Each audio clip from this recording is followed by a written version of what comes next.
And now, Gimmick Infringement. Welcome, everybody, to the Gimmick Infringement Podcast. I am Brad Winchester, and with me, as always, is my tag team partner, Tyler McDowell Blanken. Tyler, it is Sunday. We are back to school this week. Break is officially over. I feel ways about it. How you doing today? I feel good. I Awesome. feel grateful. Yeah, I can't believe. I mean, you and I were exchanging messages as we do in the days leading up to this podcast, and it makes all the sense that this is the end of break. It has felt like 2 weeks, but also I can't believe it's the end of break. I can't believe we've got to go back to work. But think about all of the excitement that awaits us: colleagues, kids, learning. I'm very excited. I'm grateful to be here with you, Brad Winchester. How you been? I'm good. I am on the mend. My cough has subsided greatly, which I'm super thankful for going into this week, that I'm not going to be hacking on the kids or trying to catch my breath or whatever. I can't say the same for everybody else in the house, but they are all on the mend. Freya's not really on the mend. Freya's just being Freya. She's good. Jess is still recovering from whatever I probably gave her. But I'm feeling good about going back and seeing my colleagues. I have questions about what tomorrow afternoon is going to look like for me.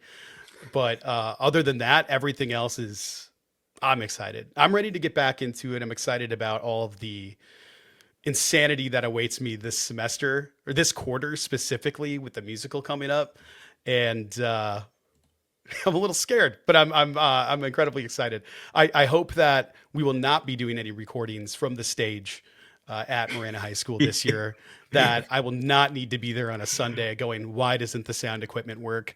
And why am I listening to the history of the starting of Unrivaled with the South Beach Sessions podcast while I cobble together a cart for giant eggs? That was what we did last year, right after we recorded on the stage. It was a wild time. Can we just take a moment to appreciate the beauty of the lighting you had during that episode? It was so good. We haven't forgotten that. It was so good. So maybe that is the move. Maybe that is the move. It was an experience, man. I'm thinking of all the memories we had in 2025. Great opportunity to thank everyone for joining us on this podcast, whether it's your first episode, whether it's, dare I say, episode 100 or more, or somewhere in between. Thank you for rocking with us. Brad and I feel so grateful, more on gratitude in just a moment, about 2025 with our podcast. All of the guests that joined us, thank you so much. Everyone who listened to us, who watched us, who commented, who followed us on Instagram or X or Facebook, thank you for taking the time. This is still so fun for Brad and I, and we are incredibly appreciative for the community that we have hoped to build, and hopefully we'll continue build, I should say, and hopefully we'll continue to build in this new year of 2026. Absolutely. You stole half of the things I wrote down for what I'm grateful for, but I am still grateful for them. And we should probably formalize this a little bit. Tyler, it's time to express our gratitude in a gratitude segment. So play the music. And now it's time for a little self-reflection. So, think about yourselves, or something. Tyler, you said it best.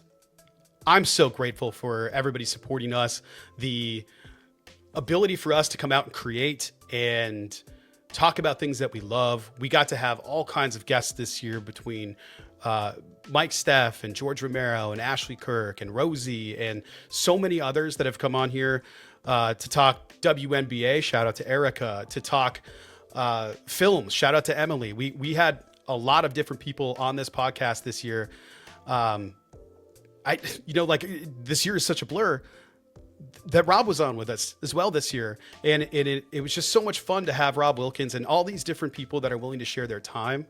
And for people that are willing to listen to us, even if it's for a couple of minutes and just, I'm going to catch that one seg I really like, whatever it might be. I'm just so grateful that people were willing to spend their time in 2025 with us and earlier and support us in any way that they can. Thank you for checking out the articles, the website, the pod, the other offerings that we have. Especially thank you to those who not only stuck with the wrestling stuff, but also hung around for Stranger Things talk. We have been able to do all kinds of, different medium, I guess is the word there. So different mediums of pop culture on top of doing the pro wrestling thing. and still figuring out a way to tie it all back to pro wrestling, because everything is wrestling. We have embraced the mess. We have embraced the greatness. We have embraced a lot of different things this year. But mostly I want to embrace the gratitude that I have for everybody that has supported us this year and going forward. So well said. And thank you to 19 Media Group, Warren Shaw, Mo Johnson. I forget if you mentioned Dez. Shout out Desmond Powell, multi-time guest on Gimmick Infringement. The entire team for being in community with us, for uplifting us. And there's just so much to be grateful Warren for. was also a guest this year. Warren, we've had the so Vince many people. McMahon doc. Oh It's my wild, goodness, man. And if there's anyone we're forgetting, please forgive us. We are grateful for you as well. Brad, I'm also thankful that we are starting a new semester. The reality that's setting in for teachers nationwide, that we are halfway through the school year, is something I'm incredibly excited for. Like you said, tomorrow, at least for you and I at our respective school districts, we're back at work, but it's just teachers only. It's just staff. And then on Tuesday, kids will come back. So I'm just grateful that we're already halfway through another school year, and all the wins and all the learning opportunities that are sure to come. And knock on wood, we do this with good health. We do this with sustained joy. And man, this podcast just it's a shining light in my life. I'm thankful for you and thankful for all of the memories that I know will await us here on Gimmick Infringement in 2026. Can't wait to get into it. And speaking of, we have to get into, the two most important words in GI. Steph Watch. Now, let's not get it twisted. If you thought Steph Watch was just a 2025 gimmick, you are so wrong. I'm happy to report in 2026, still the two most important words on our podcast, Steph Watch. What a 2025 it was for our women's world champion, Stephanie Vaquer. All signs point to this being as good, if not a better year for La Primera. I am here to tell you, Brad, in case you missed it, Stephanie Vaquer successfully defended her women's world championship against Nicki Bella and Raquel Rodriguez on Raw. I don't know how you felt last Monday, but I know I said this on the podcast. This was a case where I was not assured that Stephanie Vaquer was going to win. There have been moments on the pod where I said, oh, this is a layup. Of course, Steph is going to win. But I thought there was a strong likelihood that Nicki Bella was going to leave Raw as women's champ. She did not. Stephanie Vaquer is still at the top of the division, which I am very thankful for. I do want to highlight here, and then I'll kick it to you. There was a Fightful Select report claiming that people within WWE are pushing for Liv Morgan to be involved in a major singles program at April's WrestleMania. I don't know that she would need to be in a program that involves the championship. We obviously have a potential feud with her and Roxanne Perez that can occur at any time in 2026. They probably need to build that more and build their newfound friendship before we get there. April may be a little bit too soon, but I could totally see a world in which it's Liv Morgan versus Stephanie Vaquer. I am still pushing for Steph versus Rhea at Mania. To me, that remains the biggest match you can put on for the Raw women's division. However, just want to plant that seed. It appears Liv Morgan will be in that conversation. And my goodness, if we, Paul Levesque, if you're listening, if we can get more WrestleMania ads and commercials, which are sure to come before the Showcase of Immortals happening in April, can we feature La Primera in this? Even if you don't plan on her being champ in time for WrestleMania, which I think would be a mistake, I need Stephanie Vaquer featured in the packages for Mania. What are we doing? Arguably Wrestle of the Year for 2025. I know I am biased. I know I lack objectivity on the segment every week, but she is amazing, and I can't wait to see what she does in the new year. What did you think of her successful title defense? I was a little bit surprised, frankly, from Raw last week. I was surprised. I thought it was good. What I am starting to see, and what I am incredibly worried about, which is what I'm always worried about when I see talent successful somewhere else go to WWE, is making them the 5 moves of doom wrestler. Stephanie Vaquer can go, and she's steadily less and less is coming out of her skill set, and she's doing the same 3 or 4 things, and that makes me so upset. I need her and Rhea to have like a New Japan style, like a Stardom style slugfest. I need that wrestler. I need the Stephanie that was wrestling in Lucha Promotions to be the one that shows up And I think about what she did with Mercedes. Have you seen that Stephanie in WWE? Not the presentation, because her presentation is great. Her character work has been excellent. Her in-ring work for what she's been doing has been perfect. I feel like I have no notes about what she's been doing. It's just what she's not been doing, what I know she can do. I don't know how you feel about it. I know longevity and health and safety and all of that stuff is probably the primary reason for those things. But I also want to see her do. I want to see her do cool things, and I want it to be with Rhea, and not just be about like whose butt's gonna win this. Because it started. I'm dead serious. It feels like that's yeah. We talked about it. Yeah. It feels a little bit too WWE Attitude Era for parts of this, where the rest of the match doesn't, but that part screams like old school. People are going to yell gross things from the audience and make me upset knowing that that's happening. Going, that's somebody's daughter. But I also know that that's like going to get the biggest crowd pop and stuff like that. That's fine as a moment. I just don't want it to turn into that's what it's going to be about. And I worry about it a little bit when you water down the moveset and what they're able to do in the ring. So I don't know. I'm hoping for something different because you're right. She is arguably the wrestler of the year. She's certainly like, if you were going to say like rising star of the year, it's her. And I don't even know if you could say it's rising star. It's like she's there already. But like we talked about before, the booking could be better for storytelling purposes for lots and lots of the champions. So I'm hoping for really good things. Because we also had another champ that I had high hopes for appear, we'll say, this week once again. I think that's going to lead right into my question, as a matter of fact, Brad. Had a feeling. So let's continue talking about WWE. Some major updates since we last had a standard episode of the podcast. Yeah. The Usos are tag champs once again. Winchester indoor superstar Julia reclaimed her United States title. And Trick Williams interrupted Sami Zayn, amongst other major news that happened in the company. Now, there was a lot to enjoy on WWE programming last week, but my question focuses on tonight's highly anticipated Monday Night Raw from Brooklyn.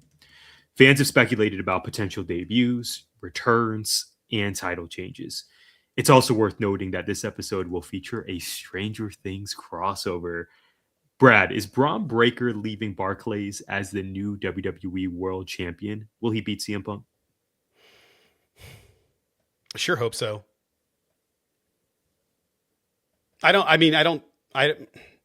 If not then, when? It's all I got, because Cody's not losing. Do you think the 7 Circles of Hell or whatever they're calling it? 7 Circles of Hell is crazy. What's something with hell? Yeah. And we're recording this on Sunday. Hope we don't get struck down. 3 stages of hell, I think, is what. There you go. 3 stages. 7 circles, though. That's something out of the Firefly Funhouse, which we'll reference later when we discuss it's like Welcome to Derby. The 7th circle of hell is what I was thinking of. I was going with Dante there, I guess. I went. I mean, Drew. I think Drew would welcome that, based on how long this feud has gone. If Drew doesn't beat Cody Rhodes in this 3 or 7 stages of hell. Waste of time. What giant waste of time. I think also, he has to win. I think the 3 stages of hell is the 3 years this program has been going. Like, I just feel like it hasn't stopped. He has to win. If he loses this again, that character's done. Like, he can't ever challenge ever again at that point. Not ever again. Like, just send him home. Yeah. But the move... Like, let him... I have more... I'll put it to you this way, and then I'll kick it back to you. I have more faith in Drew McIntyre defeating Cody Rhodes for the title than I do Bron Breakker defeating CM Punk. I agree. On Raw. And to me, the night 2 main event of WrestleMania is clearly going to be Cody Rhodes versus Roman Reigns. And I actually think Drew McIntyre beating Cody for the title, but then losing it before WrestleMania would also do harm to Drew McIntyre. I don't want Drew McIntyre to be a transitional champion. Have you seen this man? He is still an Adonis. He still has the best finisher in wrestling. I think he's going to have a 2-month reign and then just give it up because there are bigger stars at WrestleMania. I think he'll lose it after a couple of months. I think that would be okay. And here's how I can see it going. Who's the heel back to going Cody? In? Lose it back to Cody. The heel going in is Drew, right? Most people would say, not for me, but yes. Yeah. Storyline wise, yes, of course. Okay, so Cody loses Right. his temper, beats the piss out of Drew, comes out whiny baby Cody. then we get babyface Roman versus heel Cody. OTC, yeah. After Cody reclaims the title after doing nefarious things and everybody booing him out of the building. And then we get evil Cody against babyface Roman, and I think that would be the move. I just don't know if they're going to be willing to do that because they're worried about protecting their IP. I don't know. I don't know what the right decision is. I guess it depends on what Roman's schedule looks like. How many dates is he available for? What's his contract look like? If he's going to be full time again, sure, do that. If not, let him be a heel. That is somebody that can be overcome, and then he can go film more stuff or do whatever he was doing. I don't begrudge him that. I don't think anybody does, but it's Cody's going to be there all the time, and we know Roman at this point in his career is not. And if he is going to be there for a long term, then put the belt back on him by beating a heel Cody.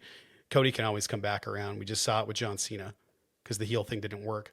And maybe they're afraid going forward that the heel thing won't work for Cody. I don't know. I think it's pretty clear that it will. He's done it before as this persona. So we'll see what happens. But I'm kind of with you. Maybe they both flip. Maybe they go crazy and flip them both. I can also see them just going like, yeah, all of it's happening. I guess we'll find out. I have no idea. We sure, no, we sure will. And the way Cody's been talking spicy to Nick Aldis, I mean, we love confidence in the superstars we root for, but the spicy talk was like, oh man, I wonder if this is just planting some seeds for us. And we've seen through Cody's reign those moments of, is this a seed being planted for an eventual heel turn, just to kind of gauge the audience reaction? I'm really interested. This is going back to what you said, Brad, during our Steph Watch segment. Then I want to kick it to you about your thoughts on Bron Breakker potentially dethroning CM Punk. WrestleMania is not that far away. It's in April. It's coming up soon. Obviously, we have Royal Rumble in Riyadh that will shape a lot of what that card should be. But if we look at some of the signature matches that could occur at WrestleMania, I would say you definitely got to pencil in Roman Reigns versus Cody Rhodes. Going back to the Steph Watch segment, if we can get Steph versus Rhea, dare I say Bianca versus Jade, maybe Liv versus Roxanne. I mean, the Usos are champs. Maybe they defend against the Lucha Brothers. That feels like it needs to happen at a WrestleMania. I think we're already seeing the bones for what could be a really, really strong WrestleMania this year. Yes. I feel like Braun losing and then winning the Rumble would make a lot of sense. That's a path for sure. I think Sami Zayn is also a favorite. Yeah, I don't see that happening. Given that it's in that might be a reach. Yeah, I don't know that they're ever going to put the title on him. It's one of those things where you say it on the podcast and you're like, I don't know if that might be a little bit too far. Maybe it'll make for a good YouTube short, but I don't. That might be a little bit of a reach. I would love that. I mean, I don't know if they have. I don't know if they have. Do you think they have regrets with Jay? I don't know. No, I mean the amount of merch they moved, and that's the part. And that was a success. That was a successful adventure. And I think they missed the moment for the bigger moment with Cody, I think. But I don't know that Cody winning was the bigger moment. I think Sammy winning in Montreal was the moment. I think that would have been a much bigger, more cathartic moment that would have had a better payoff, that people would have been more behind. Just because that return, like him coming out, no longer Sami Uso, Sami Zayn fighting the tribal chief, coming out to the original theme. Like, I'm getting chills. Chills hearing you summarize that. I remember that well. What a time. It was that was probably the best stretch of WWE anything that has ever been done.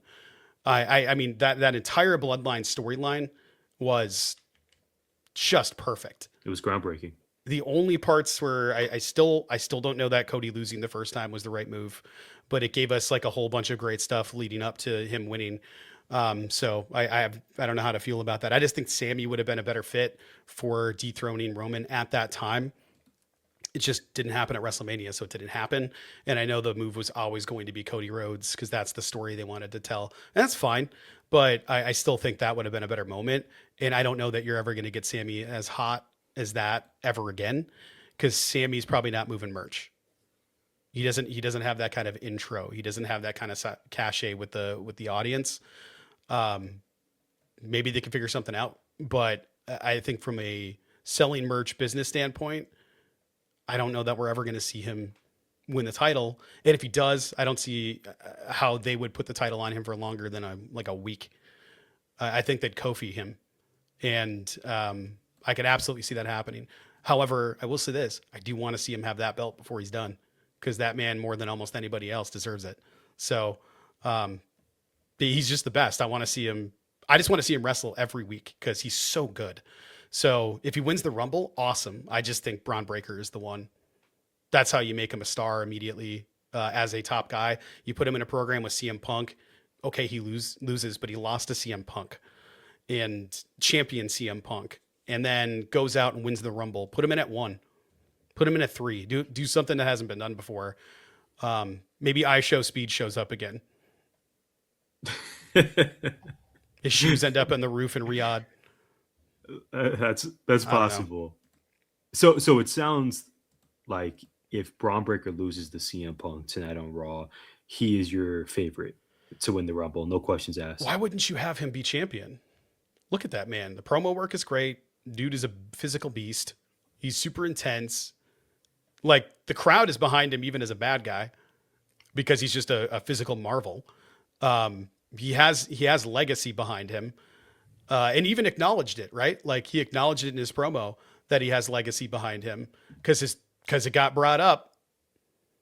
See, what did he call him? Like your dumb dad and your even dumber uncle or something like that. Yeah, something like that. I was like, ooh. It got personal, and we've been waiting. Sure, we've been waiting for Bron Breakker, the on-screen character, to embrace being a Steiner. I don't recall us seeing a lot of that during his NXT run, but since he's been on the main roster and as the months have gone on, that seems to be a pivot that they're really embracing. I mean, I don't know if they're ever going to change his name to Bronson Steiner, but I'm glad that we're embracing that because that is a part of his legacy. That is a part of the cachet. Yeah. And I agree with you, although I don't think he's even Brooklyn with gold. As we get closer to the Rumble at the end of this month, who are the favorites heading into that men's Royal Rumble match? Bron Breakker has to be up there. To me, 2026 is the year where you have to have some younger talent win a signature match like the Rumble. Right. I'm not saying Sol Ruca is going to be the favorite to win the women's match or even a Roxanne might be Perez. Final Four. As outstanding as they are. Might be fine. But Roxanne did that last year. Certainly would love Rox to win. But on the men's side, if the Obafemi, Bron Breakker, I don't know who else. You do. Okay, you do it. This is an Obafemi stand account. If the winner of this year's Rumble is not anyone that you just mentioned, Bron Breakker, Obafemi, I'll put Sami Zayn in there as a wild card.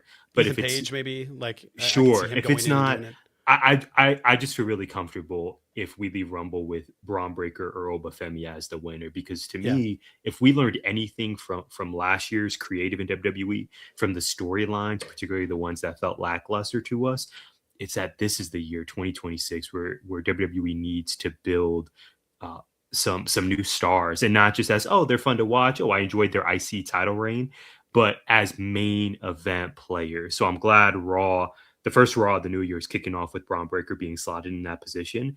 And Brad Winchester, if you know nothing about me, you know that I love me some Obafemi, man. What are you not entertained? What more do you need to see?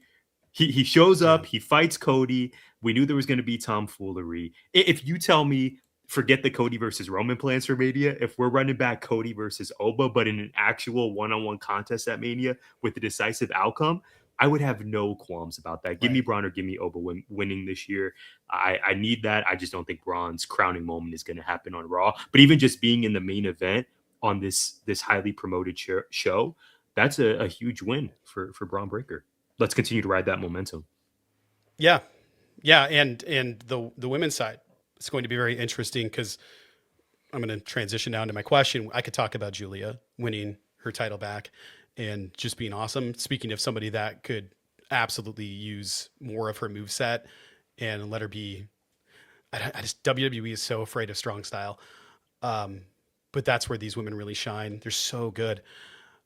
We could talk about the other call-ups. We could talk about Trick Williams. We could talk about the eventual and inevitable Obafemi. we didn't talk about Jordan Grace, who is officially a main roster talent now. I would say that she's definitely going to be a favorite to win the women's side. She was close to the finish line when she wasn't on the main roster. So I want to ask you about this though, because CM Punk sure took some shots and the music is different. Tyler, what do you think about the new presentation for Austin Theory? We have not discussed Austin Theory's return on air until this very moment. We have not. I like it.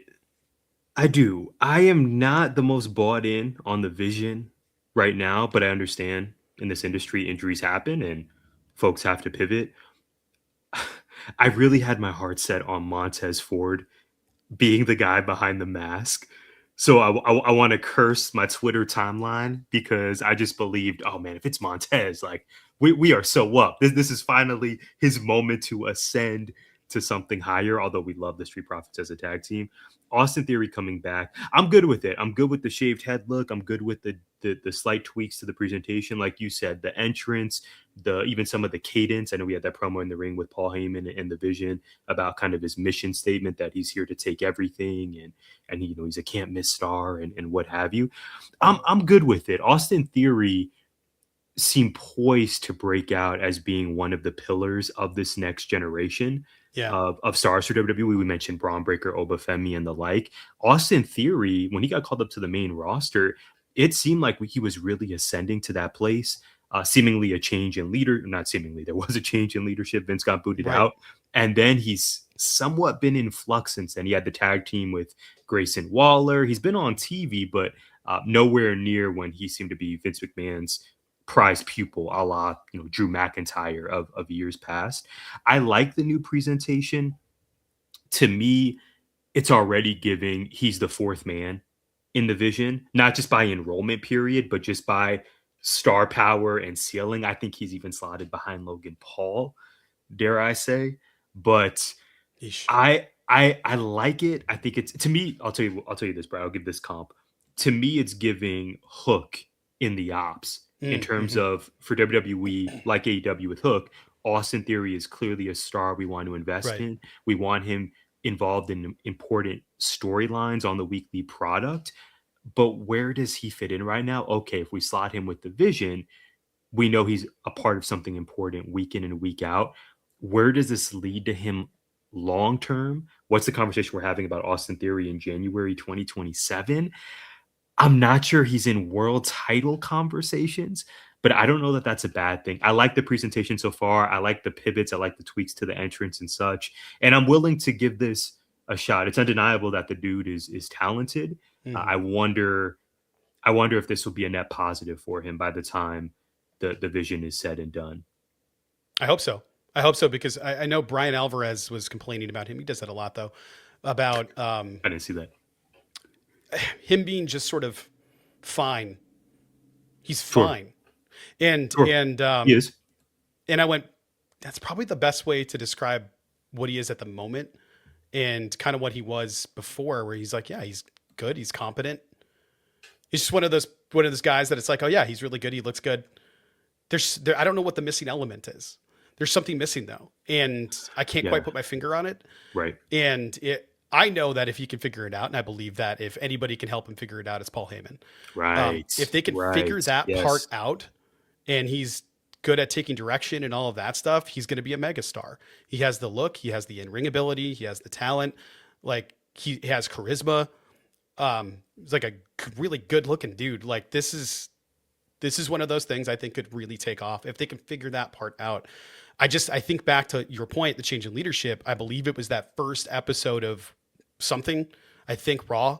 I can't remember if it was Raw or SmackDown, after Vince announced he was retiring and didn't come back, that Roman talked to Austin Theory in the ring and said, Daddy isn't here anymore. And that was yes. that evening was the promo. Hasn't quite hit the same since then. Yeah. Oh man. And it's just like, just going like, yeah, you're not getting what you want. Daddy's not here anymore. And it's now you're on your own and all of this stuff. And that just felt very real, where it's like, yeah, you got pushed too early and we're going to let you know about it. And he is pretty young. He's still in his 20s, right? Is he 30? I don't even know. I don't think he's 30 at all. I'll check. Continue. Okay, thank you. Because he's a pretty young guy, and even if he's 30, that's still very young in professional wrestling. It seems, especially on the male side of things, that I don't know why that is so, but I think they have him for a very long time, and even if he's like 32, 33, they still have him for a multitude of years. It's just figuring out where does he fit. He's one of those guys that I think that really could have benefited by go to New Japan for a couple years and learn how to work a different style and find yourself in the ring there. I just think if that happened, he wouldn't be in WWE either. You'd be in AEW or TNA or still in New Japan. Because I think he would be a top guy in any other promotion, in my opinion. He would kill it. He would kill it in TNA for sure. TNA was the first one I thought of. Okay, 28 years old. Yeah, he's got a long way to go. He's still kind of, I mean, relative to everybody else, he's still new. But I think I'm not sure where he started, but I think he started in the system. So if he started in NXT, he had that run as Evolve champ, and it was like, oh man, this guy has something. This guy fits the mold of what 100%. A big time star in WWE historically has looked and sounded has a Cena look. Like he had young even Cena. Even that feud where Cena buried him. You're going to lose everything here. Even if you beat me, you lose. That feud was supposed to be the springboard for Austin Theory to elevate. And as time goes on, that feud is a head scratcher. What happened there? I don't know, but like for Cena to go out there and hit him with, if you beat me, everybody will hate you for it. Which he did. And if I beat you, you're done. It's over. You got nothing. You're all of these things. You think you're this, you're none of these things. And he flatly went out there and told the truth while Austin Theory stared at him and fumed. And that's all we got out of that. I like that heel turn. I like that he went, I'm going to lean into this edgier, darker persona away from the A-Town down goofy social media guy. I just think that there's so much there. I don't know. I don't understand why they haven't figured out the formula for him yet, because he's just a clear as day WWE star talent person, just on paper or holding up a photograph. You go, yep, that's a professional wrestler in WWE, and a good one. And for some reason, he doesn't have that thing yet. God, I hope they find it for him, because I really every time he's on screen, I'm like, oh, this is the potential to be really good. And then every time I'm like, that was all right. Mm-hmm. I don't want it to be all right. I want it to be amazing. Sure. I have two final thoughts. Number one, I think about the reveal that we just saw a few weeks ago on Raw when he took off the mask. He cost Rey Mysterio, helping Logan Paul defeat Mysterio, which makes me sad. And he took off the mask, right? He took off the hood in the audience, and there was like a whimper from the crowd, or there were maybe 12 people who popped for it. So I think that was already like, oof, I wonder what's going to come next. But then also, Brad, to your point, your observations about Austin Theory's run so far, it seems in wrestling, two ways to really cross over and become undeniable is that you are either an excellent in-ring talent, of which we know there are many performers who fit this description across companies, or you have an undeniable character, right? That character work is just stellar. It's can't miss. People buy in. And for Austin Theory, I think he's, like you said, he checks the boxes in the ring. He's solid, but then character-wise, okay, he was the goofy muscle head in the way with Johnny Gargano and Candice LeRae and Indy Hartwell. Okay, that was entertaining in NXT. We saw him paired with Grayson Waller. They were tag champs, but that kind of fell off eventually. What happens next? Didn't hate that though. No, I didn't hate that. I thought it's probably the best work he's done so far on the main roster. Agreed. But this is clearly a pivotal point for him. Like we said, he's 28, still in his prime. This will be a fascinating year. This will be a pivotal year for Austin Theory's career. Does he ascend? Hopefully he's not just the fourth guy in the Vision who takes pins for the group. I'll be eager to see by this time next year how we're speaking about Theory, and character-wise, is he in a more advantageous position than in recent years? He's the Wheeler Yuta of that group right now. And that bums me out a little bit. Bums me out for Wheeler too, to be fair. His reveal reminded me of when Jamie Hayter returned the first time from injury before she won the world championship. And she returned in like zero crowd reaction because people forgot who she was. Because she was gone forever and wasn't really well established when she left, to now her music hits and people go crazy. And it's just such a 180. And I think we need the 180 moment, and we're just waiting for that 180 moment. And I don't know. We'll see what happens. And speaking of 180 moments, Tyler, boy, did we have some 180 moments. It's time for What Happened Here. So play the music.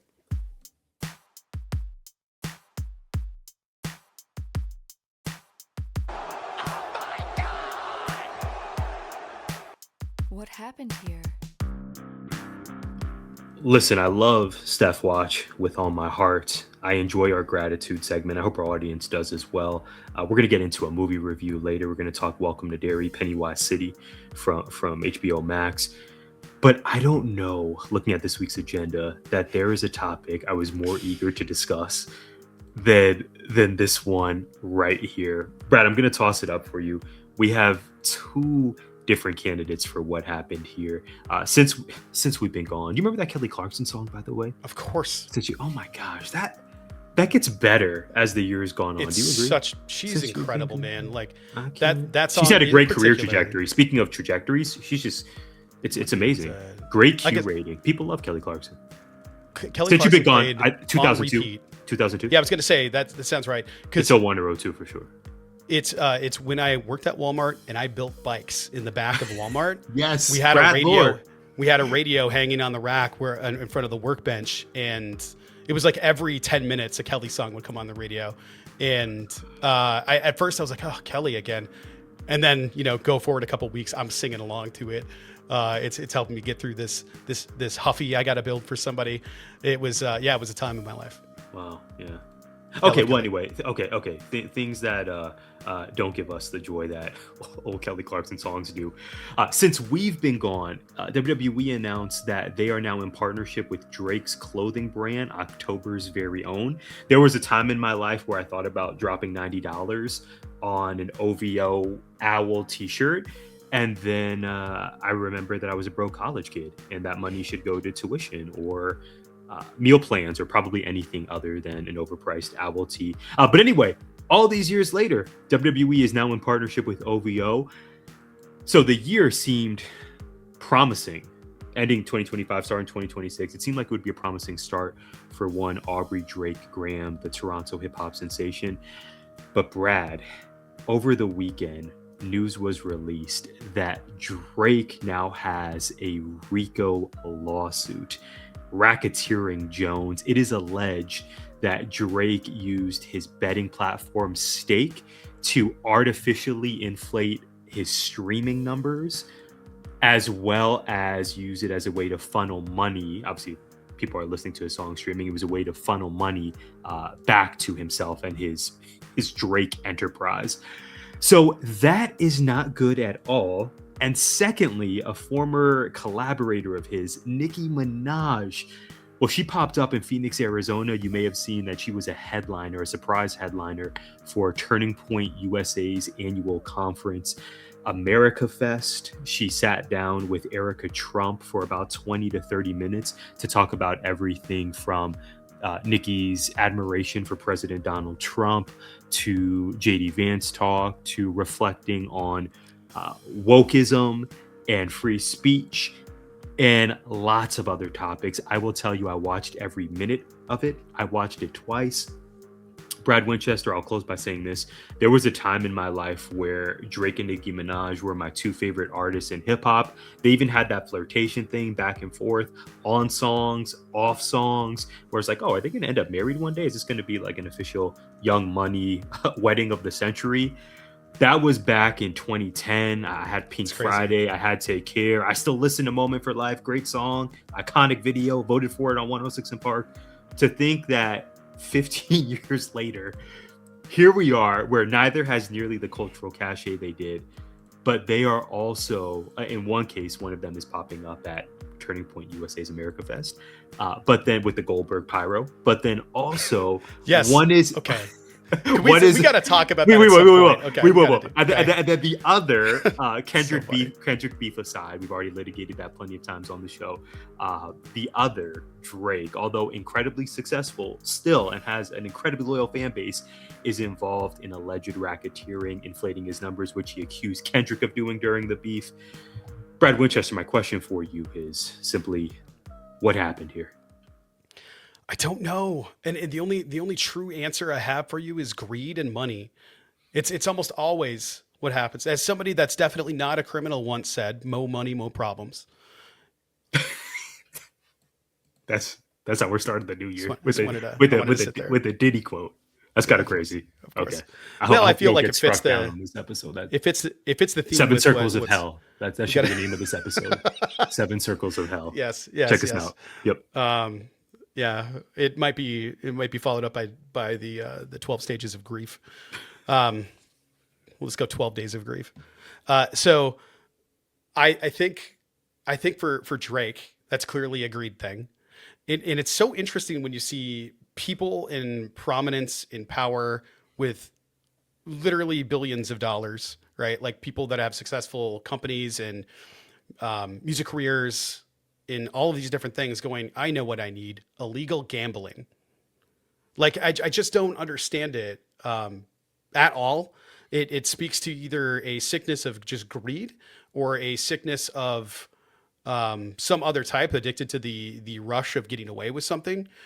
I don't know which one is responsible for which. I just know that people that end up with money tend to trend toward the political thing that will guarantee that they can keep and grow all of their money without thinking about anybody else's money.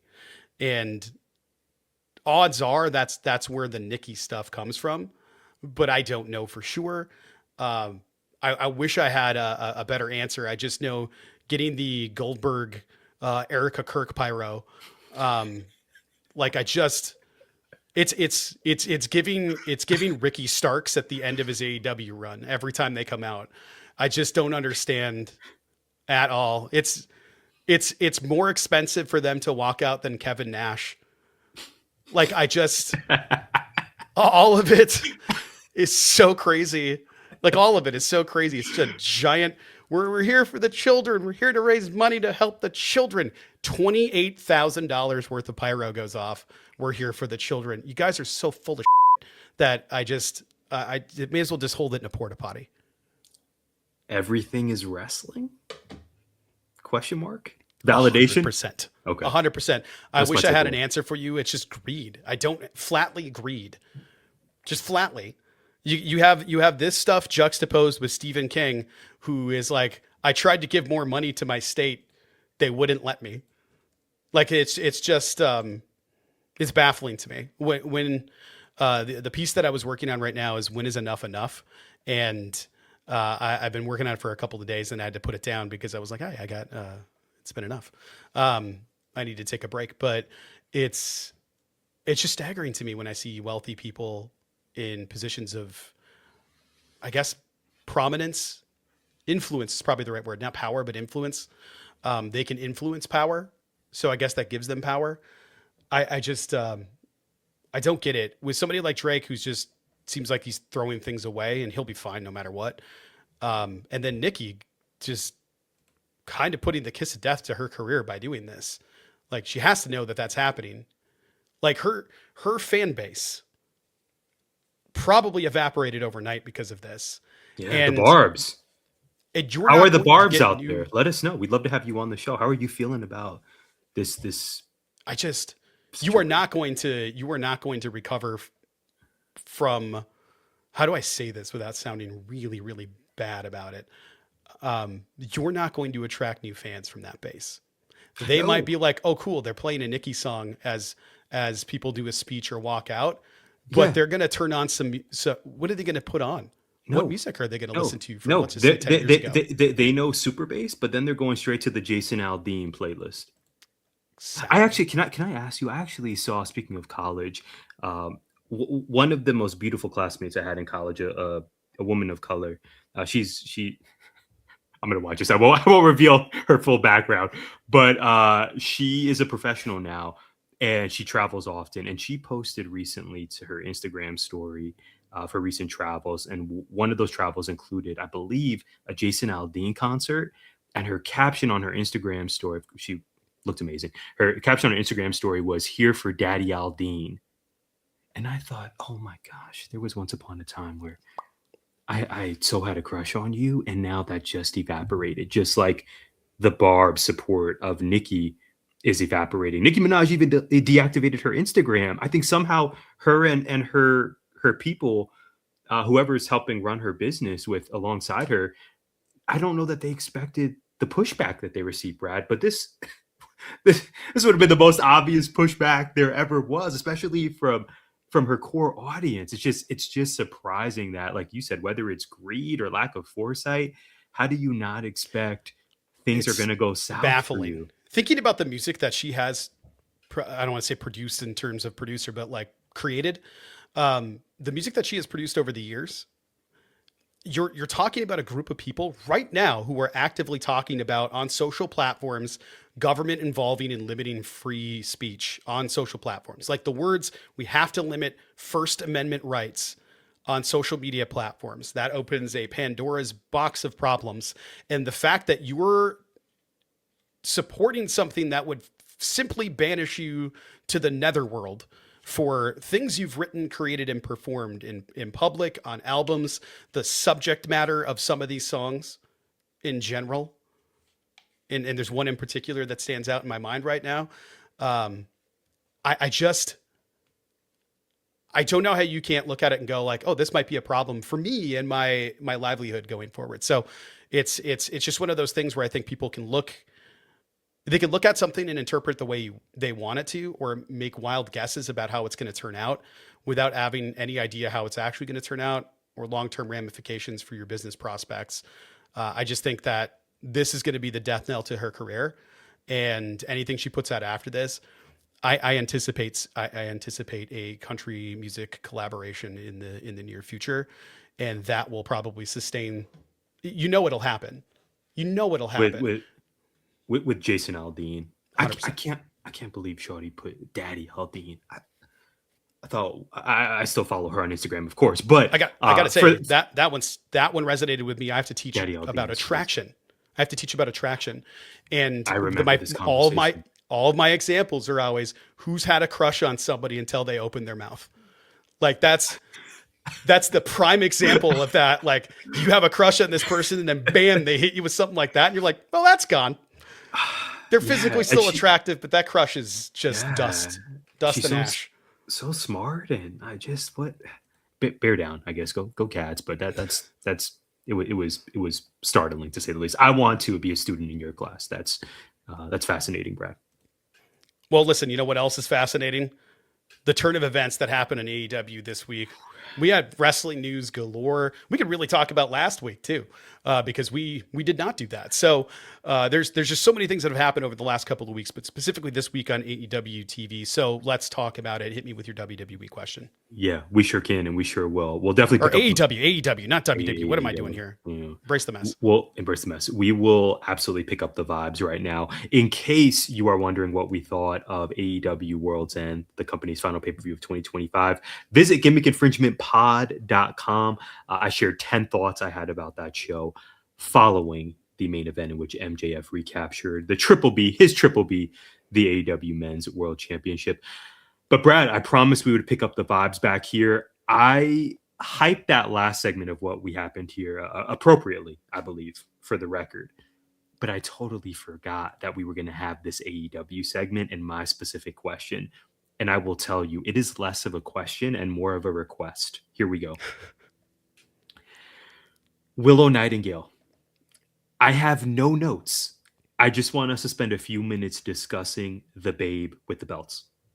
Yesterday, when I met, shout out to Annalise, I met with Annalise Hulbert, who is doing the tech thing right now and recovering from some physical stuff. We were talking about the Percy Jackson set, and she noted that my microphone blended in with my tea a little bit because yesterday I wore my Willow tea. I had to. I thought about it and I was like, I should have wore it today. But it is laundry day. It was such a cool moment. I was actively upset that I missed it live because Stranger Things was going on. I was not going to miss that as well. I had to sit there for the finale. I waited 10 years for this, and I got done and I saw the news on X. I retweeted it with just a holy in all caps, immediately got people liking and retweeting it. Shout out to Doc. And it was just really, really crazy. What a surprise to come out of, like, after going, I'm sad, I'm happy, I feel fulfilled, I'm kind of crushed. I just watched the finale of Stranger Things to boom. Willow is once again TBS champ, beating Mercedes Moné. It's not the first time she's done it, but it certainly is my favorite time that she's done it. I'm excited for her. I'm super excited to see her run with this belt. I think that the TBS title on Willow is better than the main title on Willow, simply because she is now a representation of the Turner brand and what the TV product is. She gets to be the champion for TV and come out and, this is the way that I've always viewed that title. She is the representation of an AEW television product. Who better? This joyful, bubbly, effervescent, kick-ass character that just comes out and undeniably Willow. I don't even know how to describe her to anybody.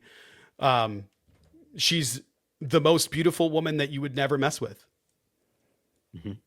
Like, I don't know what else to say. She's beautiful and could throw you into the sky about 100 yards. Like, all of that. I love when she does the Kurt Angle and she pulls the straps down and then does the back yell thing. Oh, it's so good. Everything about her is awesome. I love her. I'm so happy for her. This is great.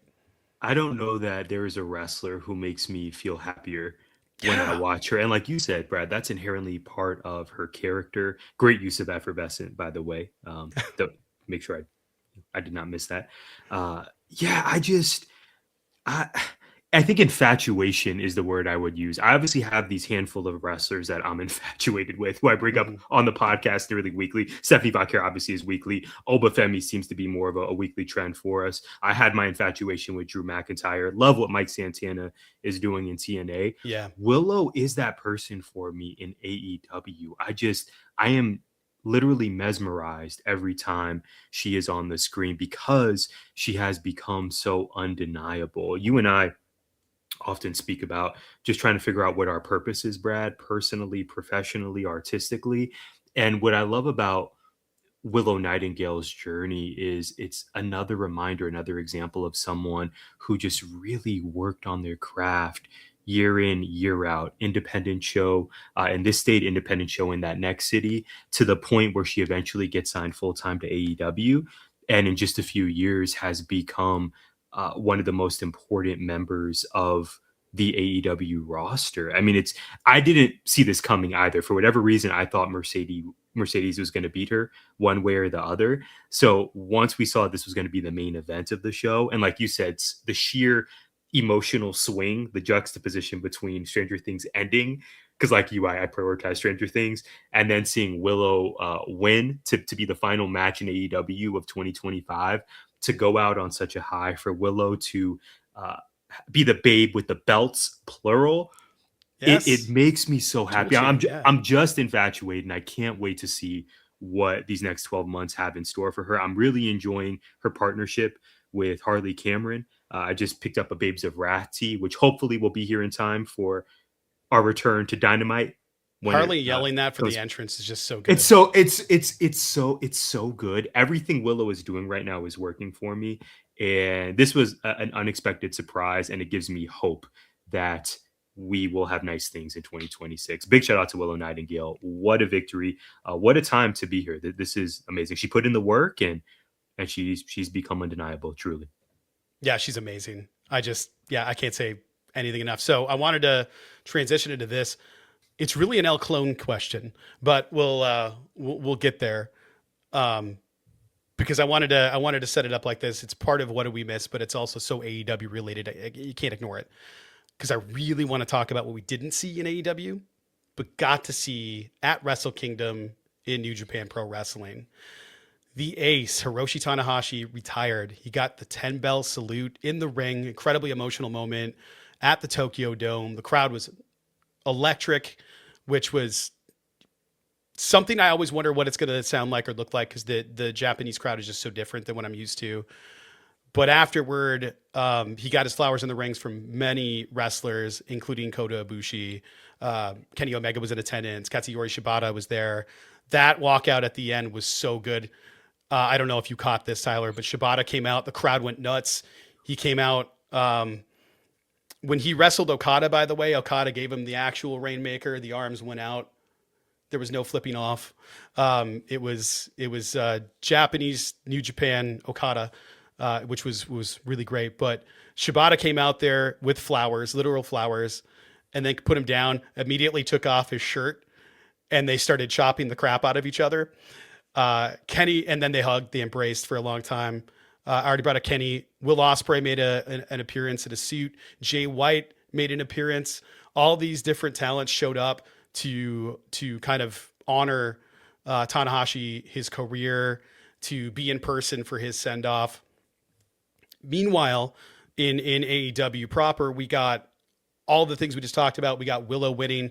We had a lot of really great pro wrestling. And I want to know, this is the weirdest transition ever, because we have some original characters that showed up in AEW, right? We had Hologram, but we also have El Clone. Tyler, what do you think about the El Clone character? I'm not sold yet. And speaking of infatuation, I spent a lot of 2025 on our podcast discussing Hologram. You sure did. Yep.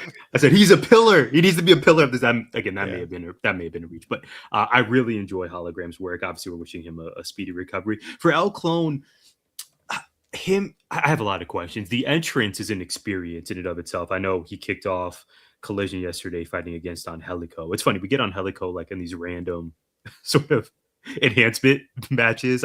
I'm glad that he's featured. I remember really enjoying his work as a part of Lucha Underground, so that was fun. But El Clone, obviously they're investing in the entrance and really, sort of strapping that proverbial rocket to him, apparently to be a face of Collision for quarter 1, which is great. I'm excited for the eventual Hologram versus El Clone feud, but it just doesn't quite feel AEW to me. And I'm all here for taking risks and trying new things, certainly, especially for AEW. I just think for El Clone, this sort of very hacker coding, it's definitely providing us with a new experience. So I'm certainly not out on it. I just don't know that he needs to be affiliated with the Don Callis family. Mm-hmm. The family's already overloaded with too many guys, in my opinion. I think even adding a woman or two to the family would be fantastic, even though the family's like maybe a dozen or more people now, which seems ridiculous. Yeah. I just have questions about what's going to happen next, because ultimately once Hologram is healthy, that's going to be a feud. I fully expect Hologram to end up winning that. But following that, what will be next for El Clone? So I should probably sit back and just enjoy and give it time. But I'm just confused at where we're going. I don't think putting him with the Don Callis family makes a lot of sense. And it's just new. It's just jarring because we haven't seen anything quite like this on AEW TV, but I'm willing to give a new character a shot. The entrance is just, I don't even know what to compare it to. It reminds me of maybe a game I played on Xbox 360 years ago. It's just like, it's kind of like a first person. It's different. It's jarring, but I'm willing to give it a shot. I know nothing about the talent, the guy portraying El Clone. Aries. So yeah. Obviously he is highly regarded. So I'm really eager to see what we do before the Hologram feud, because I don't want it to just be him spinning his wheels on Collision. Obviously he's going to rack up a bunch of wins over the next few weeks. But after that, and then certainly after the Hologram feud, what's next? Why is he with the Don Callis family? I have many questions about El Clone. What say you? Same for me. He has won many tag team championships over the years. He was in AAA from 2018 to 2024. So he is now, obviously he's now in AEW. He's been around the world as Aries with a Z in AAA and had a very different look. Almost like I'm looking at his Wikipedia right now, and the Wikipedia pic they have of him is Finn Balor demon almost. It's black, white, and red face paint, and not Finn Balor demon hair. He's got like a Craven, the hunter kind of fur thing going on as a vest. But if you're in AAA for that long, you can clearly wrestle. So I'm excited to see what the in-ring is going to look like. I had questions about a bunch of talent they brought over from Mexico that didn't seem to have a character other than like the masks are different. I didn't know what they were going to do with the Beast Mortos. Like, it's like, what else could you possibly do with this dude? And then it's like, oh, he's so good, I don't care. There's a lot of that. So I'm holding out hope that it'll be one of those things. But I have questions about a lot of stuff here. I think that character, to your point, is I don't really get it yet. Maybe I will. This seems like these are Tony Khan's pet project idea things that he wanted to see come to fruition, and that's fine. I know that's something that I think every promoter has done. Vince McMahon famously did that. He wanted to have a gimmick where he's like, I was looking for a person to do this thing, and then it ended up being The Undertaker. I don't think that character works with anybody other than Mark Calloway, so that worked out well. It's just finding the right fit for the thing you want, and hopefully this works out. Hopefully it ends up being cool. I can absolutely see them going like, okay, El Clone and Hologram, eventually they figure it out and become a tag team and win tag championships throughout the years. I think that could be fun. Because on the flip side of that, something we didn't talk about is I'm afraid of what happens when the tag thing's not working out. Happy to see get screen time, but it's like, how much do we remember that Dante Martin was a thing until this past week? Wow. And it's just Dante Martin, lost to Shelton Benjamin. Shelton Benjamin MVP did put him over after the match, which was cool. Yeah. But you could even say that about Scorpio Sky as well, who was originally booked to fight Shelton Benjamin, but for medical reasons wasn't able to compete. I mean, I was talking with my dad. I was like, yo, Dad, you remember when you told me Scorpio Sky was going to be the next world champ? And I was just jabbing at him because I was the person who said that. But it's like, it's just been a series of unfortunate events, whether it's injury or just allegedly Scorpio Sky being healthy, but just not having anything on screen to do. Dante Martin, I would have for sure thought Top Flight would be tag champs by now, maybe even multi-time tag champs. Darius is injured again, right? I didn't realize that. Is he? Well, I don't know. Maybe I'm just speculating because, like, where are they? Yeah, and you got Layla Gray. I really enjoy that group, and they've been in ROH. They were even on the Final Battle card. They just haven't been able to break through, and certainly not have any gold yet. I mean, Scorpio Sky and Frankie Kazarian were the inaugural tag champs. SCU, yeah. But SCU. But I mean, we're a far cry from the days of 2019 when I think a lot of us position Scorpio Sky as being a definite future world champ for the company. Well, it's in 20. I know it was in the middle of 2024. He had another leg injury. Maybe he's just still recovering from that. I remember. I think he got hurt in that ladder match. I remember that spot. I think it was in an ROH show. So hopefully he's healthy, but I think he's probably going to be out for a while, and he's probably just still recovering. Who knows if he'll ever be able to wrestle? I don't know how severe the leg injury was. I know he's had repeated injuries on his leg or legs. I'm not even sure which items on his body have been injured, but I know that he's had a lot of them. And hopefully, if that's the case, that he recovers soon, because that tag team was just really good, especially, as you said, with Layla. There's a lot of stuff going on there that I wish we could see more of, because like the Street Profits, they're kind of done, I think. And then I don't know where Top Flight is, but even so, thinking about a couple of years ago, just seeing Dante Martin do his singles run and get a lot of singles competition, and to go from that to, I forgot he was on the roster until this week. It's kind of wild.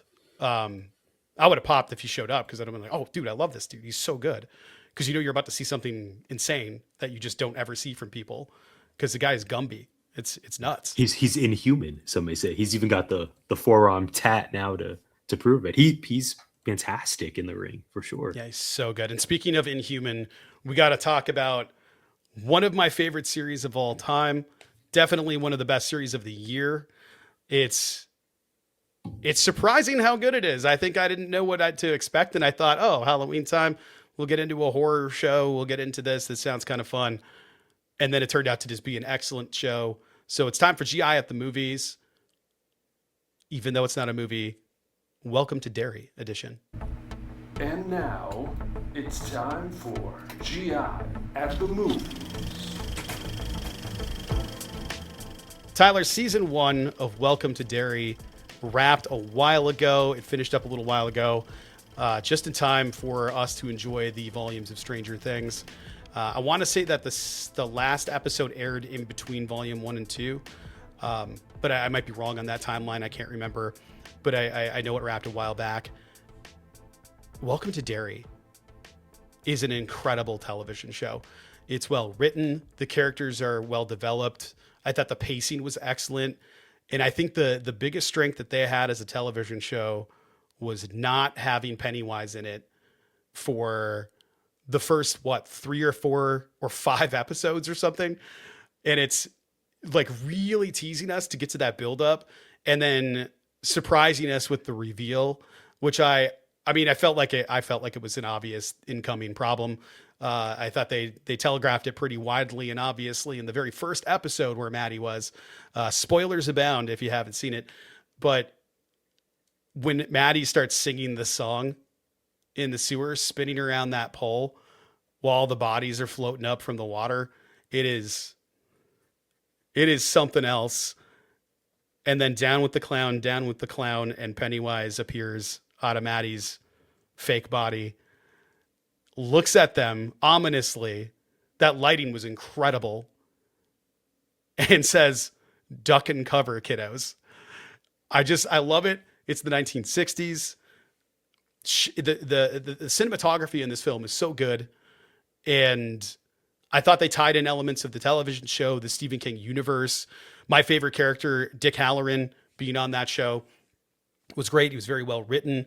I love the tie-in with, I was also wondering, like, how are they going to do it without just having it be all about Pennywise? How are they going to have it be about anything else? And then they tied in the military base and that base of operations all revolving around this thing they've been looking for and haven't been able to find. But you don't know that for several episodes as well, as they slowly peel back the layers of this mystery to get to that last episode, just starting at a dead sprint. Talk about a season finale.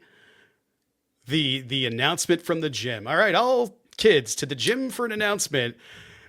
And I don't know if you were shocked, but I kind of knew what was coming. But to see him standing up there, and I was like, oh my God, he's a puppet, isn't he? And then the curtain opening and him just picking the principal up with one arm, eye gouge city, ripping the head off and throwing a body out into the crowd of children. And then laughing uncomfortably, like laughing while also grimacing is what this show has been. When he punts the principal's head with those giant clown shoes and his leg extension, it's hilarious and so grisly and dark. You're like, oh my God. I can't even describe it. But the panic shot of the girls and some boys running to the door and pounding on the door to try to get out, that shot gave me chills because it looked truly panicked and horrific. Those actors are so young and so good. And then he started singing, Tyler. Good Lord. Every time we say goodbye and the Deadlight's mouth opens up and that loud like bass hit thing they do and all the kids float, backdrop opens up, ta-da, here's the circus wagon. We're about to go for a little walk. I don't know what kind of sicko comes up with this stuff, but I'm glad they did. I don't want to spoil everything. I do, but I don't. But what a character arc for Rich, who is probably the most selfless person in the show, saves Marge. That was so sad.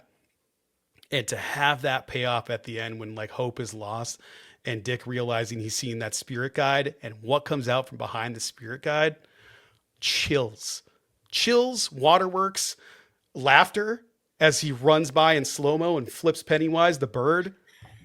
All of it is so good. What do you see? An MF and miracle is so so good. I have no notes. I thought if they get halfway there, it'll be an entertaining show.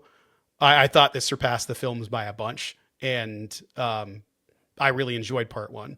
I enjoyed part two, but not nearly as much. This was leaps and bounds above.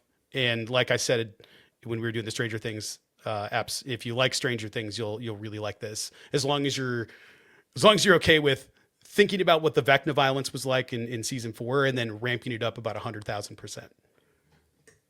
Certainly, yes, yeah. There are so many. I know we began discussing this with George and Ashley on our Stranger Things finale pod. If you haven't checked that out, please do. It's here on wherever you're listening or watching us. It's there.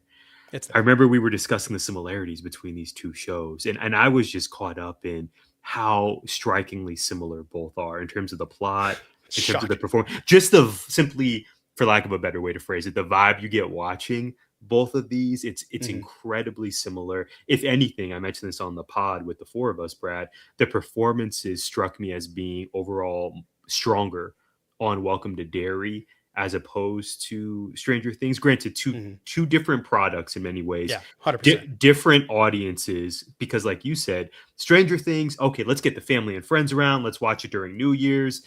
Let's go to the movie theater. Welcome to Derry was incredibly grotesque. There are multiple scenes throughout this 8 episode. Oh, UT. Yeah. I mean, literally from episode 1 all the way through 8, there are multiple scenes in every single episode where not only did I grimace, but I thought to myself, I don't believe I've ever seen something like that before. Poor Marge with the eyes, her eye patch. I mean, there were literally, I have to circle back to yesteryear when I would have to cover my eyes, or just, this would be a good time to just check my phone and I'm still listening, but let me see what's going on Instagram. Oh, Brad texted me. Let me see what's happening here. Because there are moments that are just very chilling. But like you said, all of that is in service for the payoff by the end. I enjoyed unpacking the history of Pennywise and how Pennywise came to be. There's also a huge surprise embedded within his origin story that I did not see coming. Right. That not only was captivating, but also sets up for season 2 of Welcome to Derry. No spoilers, but you'll if you watch through all the way of episode 8.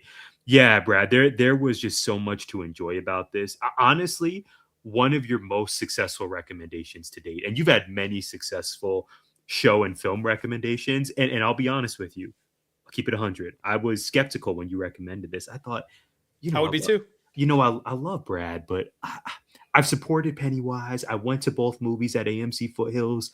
I think I'm good with it content, but I am glad that I listened to you and checked this out. It was phenomenal. Episode 8 was by far the best episode. It's one of those series where so good. It just gets better as you continue going on. I want to highlight 2 things here. During the origin of Pennywise, I couldn't help but notice how familiar it felt. I thought back to Bray Wyatt and the Firefly Funhouse, the kind of circus element of it all, and Pennywise's puppets or other characters made me think of Huskus and all the characters we met in the Firefly Funhouse. So that was a everything is wrestling moment.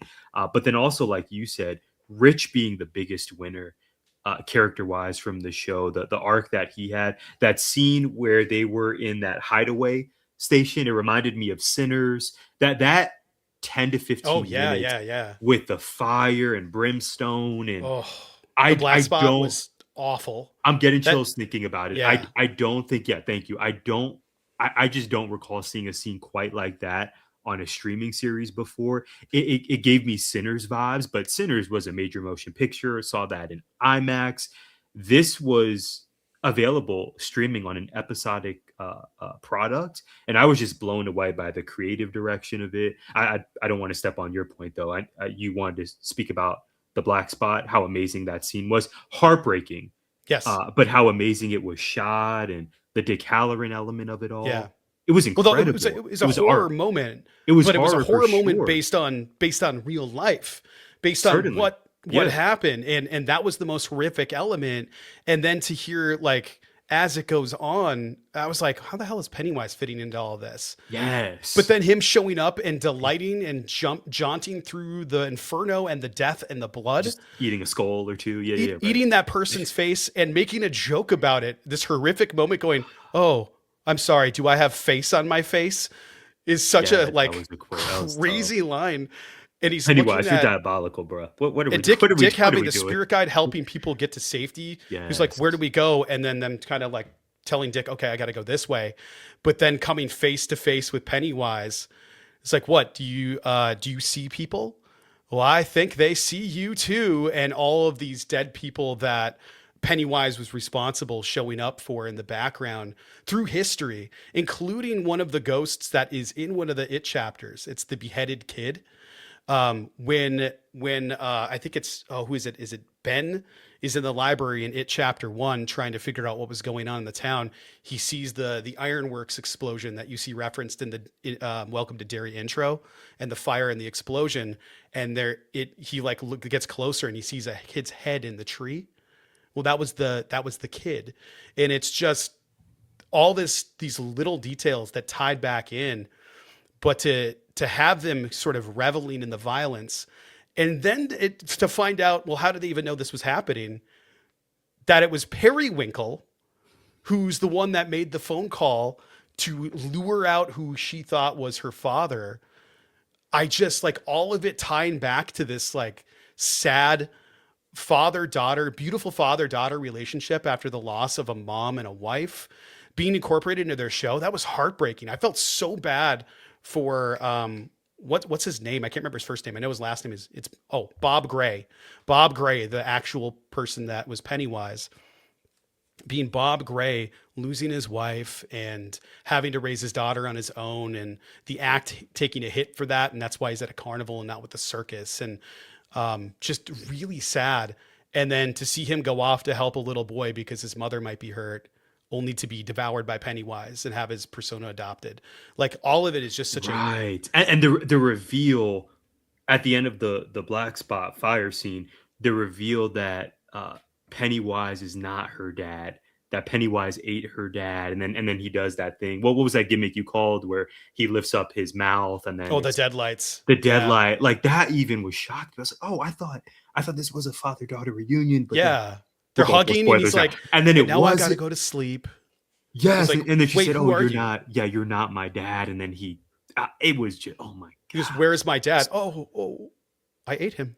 Just very jokingly is like, oh, I ate him. And then straight up, man, this was, if you have not seen Welcome to Derry, give it a shot. Let us know what you think. Brad, I just want to highlight by the very end here. And I texted you this. I think I had to go on the voice memo on my phone and said this to you. The last 15 to 20 minutes of this series, I'm thinking specifically about the scene for Rich's funeral. Rich, biggest winner of the series. Man, Rich's funeral. It hit me. Beautiful and heartbreaking. Obviously, the kids are there. Rich's parents are there, who I believe we see for the first time. Yes. And then speaking of winners, character winners from the series, Dick Halloran sitting next to Rich's parents after the ceremony's over, and Dick offering them assurances that, hey, that hand you feel on your shoulder right now, that invisible hand, that's your son, because Dick can obviously see that Rich is there, but Rich has passed away. It's a whole thing. And then Rich's parents being appreciative and crying, and they ask Dick, who are you? And Dick's response to be, I'm still trying to figure that out. I said, oh my gosh, man. Let me get the Kleenex from the other room. This is just, this worked really well. Great recommendation. One of your best ever. I'm getting chills thinking about it again. Fantastic series. Fantastic ensemble. They really did their thing. And there were moments of levity throughout too. There was a lot of parts where I just laughed.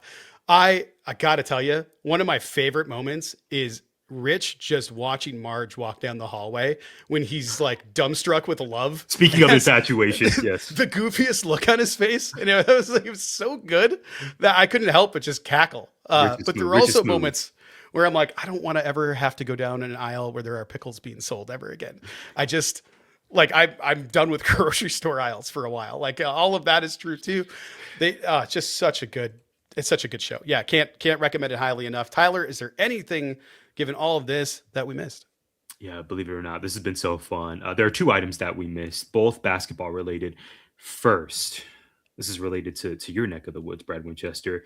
Shout out to the U of A men's basketball team. In case you haven't heard, they remain the number one team in the country right now. That's right. Our beloved Wildcats are 14-0. They went up to Salt Lake City to battle the University of Utah in the first game of Big 12 action. And they ended up winning handily.